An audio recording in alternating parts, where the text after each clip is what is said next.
the 2016 Aston Martin V8 Vantage GT. You are looking at one of my personal favorite supercars on the market today. It's been on sale, believe it or not, since the 2006 model year, and I'd say like a decade later, this thing is more beautiful than ever. I'm Jay, and welcome to this latest episode of Car Buzz Unboxing Reviews. Now, the Aston Martin V8 Vantage is a car that I've been wanting to do for quite some time now, and I finally got around to doing it, and I'm really excited to be presenting it to you today. And I also want to thank Gato's Luxury Cars for letting Car Buzz come on down and film today for you. So, the Aston Martin V8 Vantage GT. Now, the Vantage line, it first went on sale for the 2006 model year, and it looks just as beautiful today. 10 years later, I consider this a fine wine. It only gets better with age. And I'll go over all of the interior details as well as exterior styling with you in a few minutes, but I want you to understand what the Aston Martin V8 Vantage and as well as the V12 Vantage are. They're essentially the end of an era of supercars. Naturally aspirated, rear-wheel drive, 6-speed manual transmission. It has hydraulic and not electronic steering. That means you get even better steering feedback. It's just more of the closest thing to an analog supercar that you can buy brand new today. But the Vantage, it's going to be discontinued very soon. But I want you to hear this engine here because this is its pride and joy.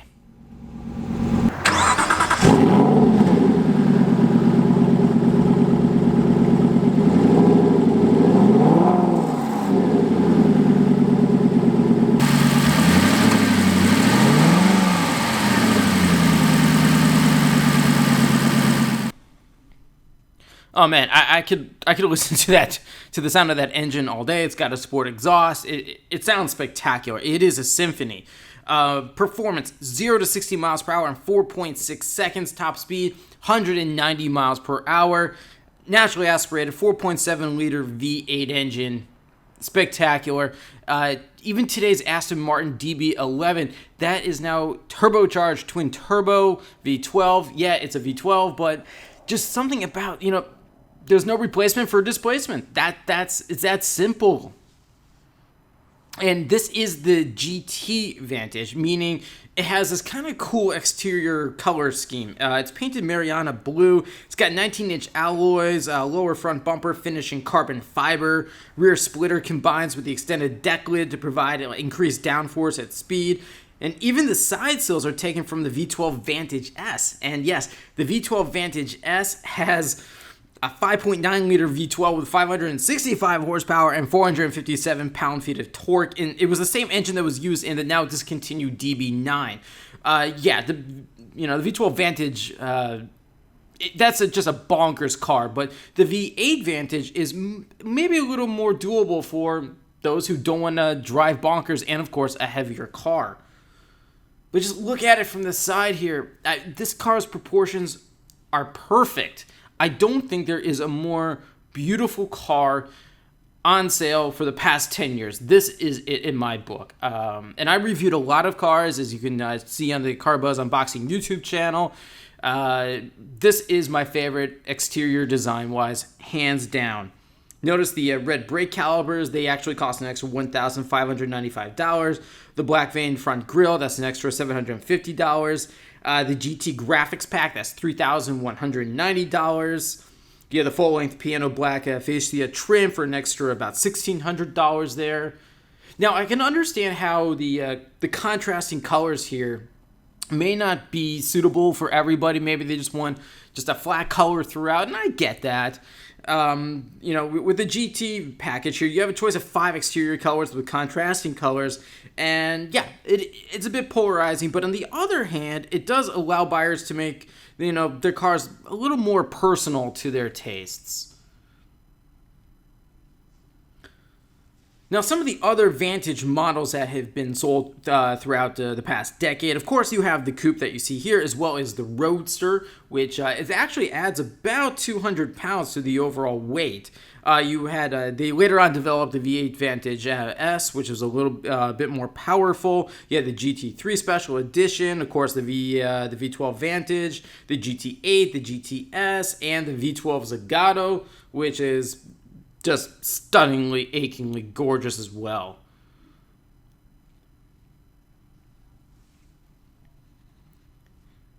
Yeah, check out those side exhausts or side sills there. Yeah, those are from the V12 Vantage S.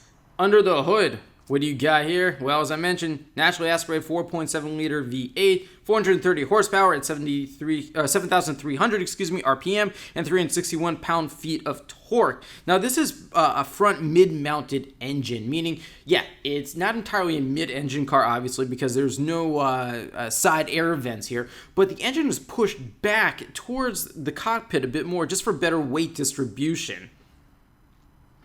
And fuel economy, 32 miles per gallon in the city, 19 on the highway, and a combined 15. So, yeah, fuel economy is not this car's strong suit. And performance, 0 to 60 miles per hour in 4.6 seconds. Top speed, again, 190 miles per hour. Yeah, it's not the fastest out there, but it's not meant to be. And when you step into this interior, I mean, again, it shows its age, but I think it shows its age in all the right places. Look how wide that dashboard is there. They just don't do that anymore. Now, this interior, they call it all obsidian black leather. It's got racetrack style stitching. It's got even the same sports seats in the V12 Vantage S. Alcantara and leather are integrated with carbon fiber in the piano black trim. You have a trip computer with a Garmin satellite navigation system, electronically adjustable front seats, power windows and side mirrors, of course, and a reverse camera. Now, from the looks of it here, just this interior design, it's beautiful, but the functionality of the ergonomics of it are just, they're dated. Especially when you sit into one of this car's main competitors, the Porsche 911, you notice this car's age. But in my book, I that's fine. I'm this is what reminds me of what supercars used to be. It's sometimes a supercar's imperfections help make it perfect. And I think anyone who has driven or owned an older supercar will entirely understand what I mean by that.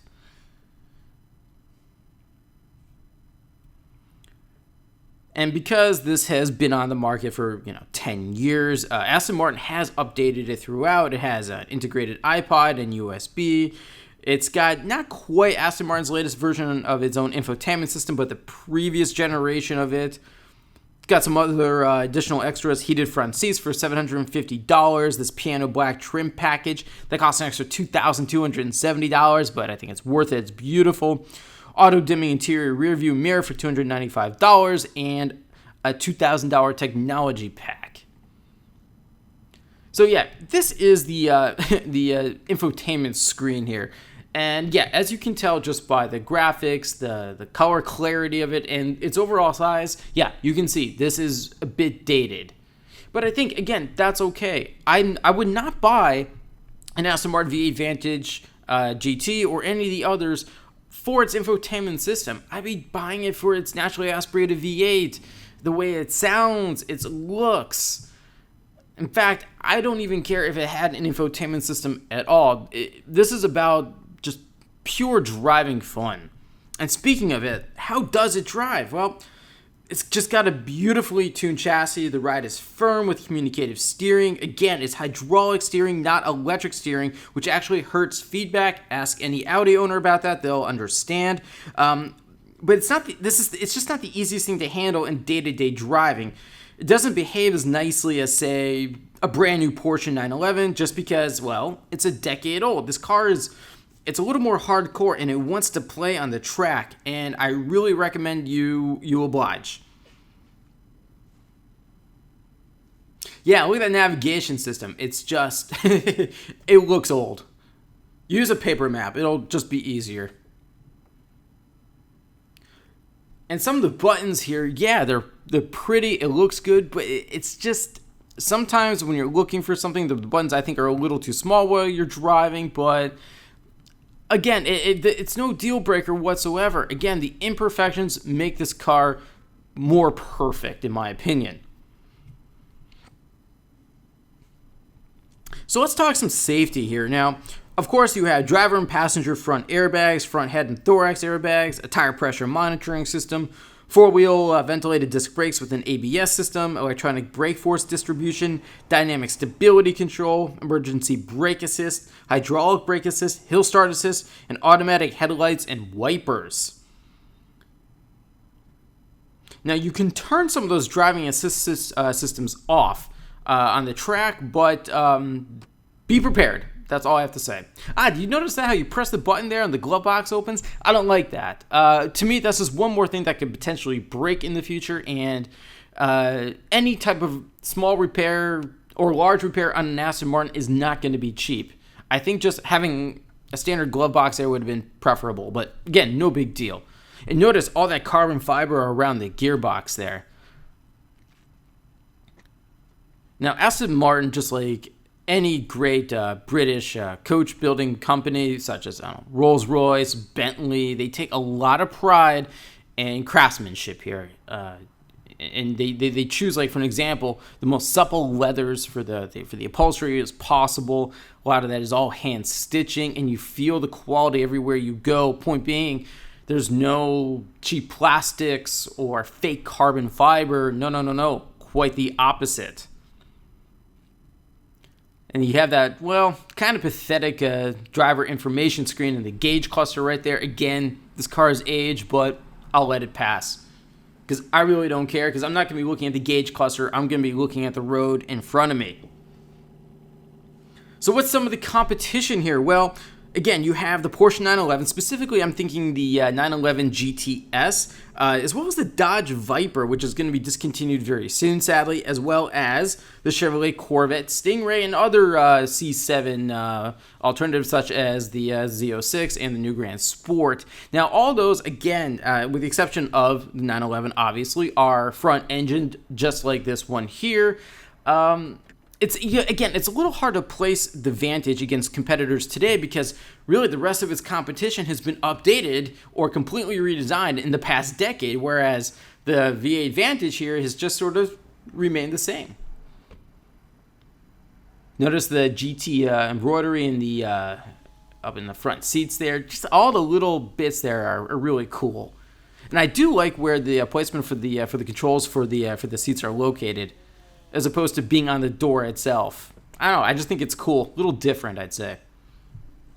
All right, so let's talk about some pricing here. Now, bear with me for a second, because I think this is actually a pretty decent bargain. You have a base price of $99,900. Now, with all options, our test car here, combined with a gas guzzler tax of $1,700 and destination fee of $2,825, grand total $120,265. Now, you can get that for a little less if you don't get some of the extra options there, but for a car in the low six figures like this, 430 horsepower, naturally aspirated V8, Aston Martin, that's not a bad value. Again, of course, you have to have the money to be able to buy it, but it's still just a beautiful car, and it's one of my favorite designs. And look, even as you saw in the rear hatch there, you can get some bags in there, a couple golf bags, no problem.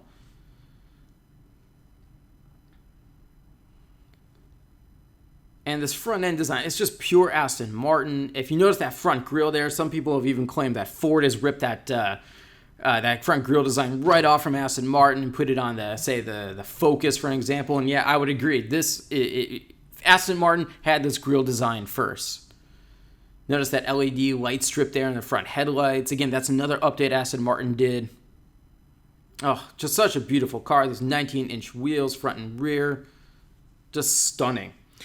So what do I like here? Well, obviously, look at it. The exterior styling, that engine and exhaust system, they're just nothing short of spectacular. They sound brilliant. And again, I think this is surprisingly decent value for the money. And again, this is going to be a future classic.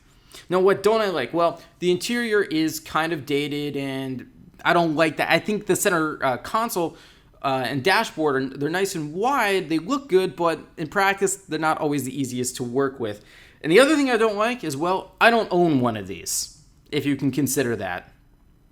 But the bottom line here, it's not as fast as its competitors, nor does it provide like the easy daily driving of, like, say, the Porsche 911. But the Aston Martin Vantage, V8 Vantage GT, is just rewarding in so many other ways. It's a reminder of when supercars were, like I said, imperfect in ways that made them perfect.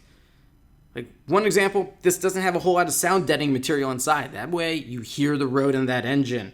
And I'm really going to miss it when it's gone in probably another year or so.